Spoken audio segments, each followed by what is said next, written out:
At approximately 5:20 this morning, Delta District officers responded to a call of shots fired at an address on Lair Avenue in the city's Riverside section.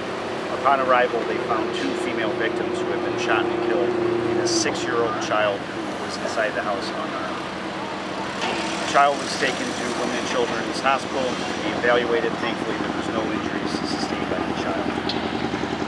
Officers and detectives were able to quickly put together a potential suspect. The suspect's address was on 10th Street. Bravo District officers came to the house on 10th Street, attempted to make contact with no success. At that time, our SWAT and crisis management team was activated. We spent approximately 2 hours attempting to make contact with the suspect. After numerous unsuccessful attempts, the SWAT team did make a forcible entry into the house, and one male victim was found dead from a self-inflicted gunshot wound in the house. At this time, our homicide unit is investigating, but we believe that the person who we found on 10th Street was responsible for the double homicide on Lair this morning. At this time, I do not have victims' ages, but I can tell you that this was domestic in nature. So with that, I'll open up to questions. The suspect here, can you describe what may have led him to this point, or perhaps even what he did? We're not releasing any of that information right now. I would only be guessing to say what led to this. We know that there was a domestic relationship between him and one of the females who was murdered. And the 6-year-old, was that child an eyewitness here, and have you spoken with that child? Again, the child was present at the time the crime occurred. I don't want to get into exactly what they may or may not have seen. And where did you find the suspect's body in the house? It was found in the first floor apartment. There's 2 apartments in there? Correct.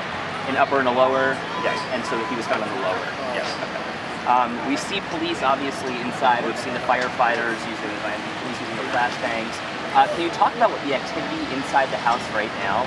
Well, right now it's an active crime scene, so there was an attempt to use tear gas to try and get the suspect to come out of the house.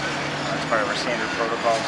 The fire department's there right now venting the house so that the tear gas can be removed, so that our homicide and crime scene technicians will go in and conduct a scene investigation, and then eventually the coroner's office will be called. So what happens next? Obviously this was domestic in nature. The suspect is now unfortunately dead. Leaves the family, mourning obviously. And where do we go from here? Well, again, the first and foremost, the concern is for the survivor, the 6-year-old child. Her mother and grandmother were executed this morning. So that's the primary concern.